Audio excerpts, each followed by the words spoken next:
अच्छा, तबीयत कैसी है तुम्हारी? अल्लाह का शुक्र है, ठीक हूँ। मैं दरअसल 2-3 दिन से आने की कोशिश कर रहा था।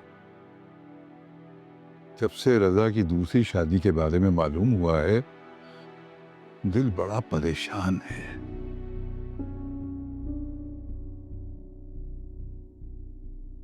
मेरी हिम्मत नहीं हो रही थी कि मैं कैसे तुमसे इस सिलसिले में बात करूं या कैसे तुम्हारे पास आऊं। आज भी बड़ी हिम्मत करके आया हूं मैं। रज़ा ने बहुत ही गलत किया है सायरा के साथ।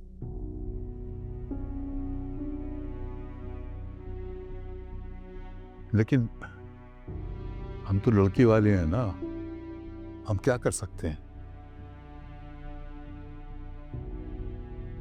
ये तो माशरा ही मर्दों का है।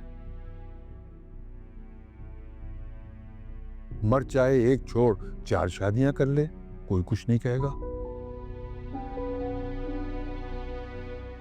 लेकिन लड़की से अगर एक दफा गलती हो जाए तो उस बात का बतंगड़ बना देते हैं। बस तुम लोग हौसले और हिम्मत से काम लो। सायरा के नसीब में शायद यही आजमाइश लिखी थी। अपनी बेटी की गलती को आजमाइश का नाम देकर उस पर पर्दा मत डालें भाई साहब।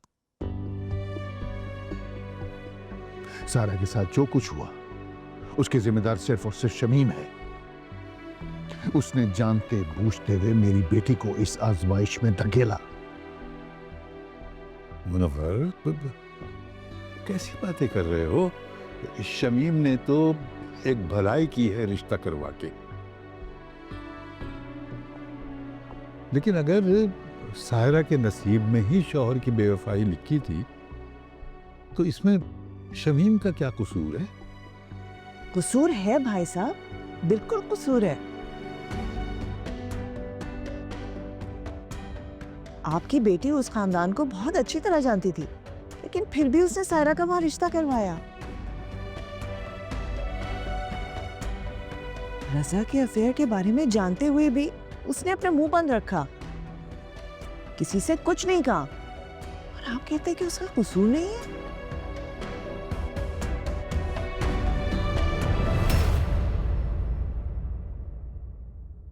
जुलेखा बिल्कुल ठीक कह रही है भाई साहब।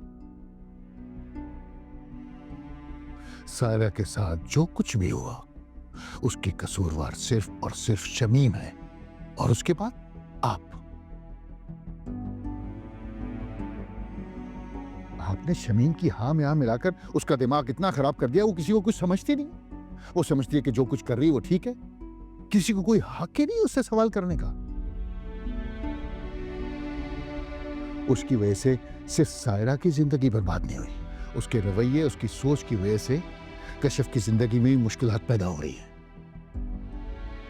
और यही सब कुछ होता रहा आपके घर में, आपकी नजरों के सामने। इस खामोशी की क्या वजह समझू भाई साहब? यही कि आपकी बेटियों की आपकी नजर में बहुत अहमियत है। नहीं भाई साहब, नहीं। मेरी बेटियां भी मेरे लिए बहुत अहम हैं। अगर उनके साथ किसी ने गलत किया या गलत सोचा तो मैं किसी को माफ नहीं करूंगा, चाहे वो मेरा सगा भाई क्यों ना हो।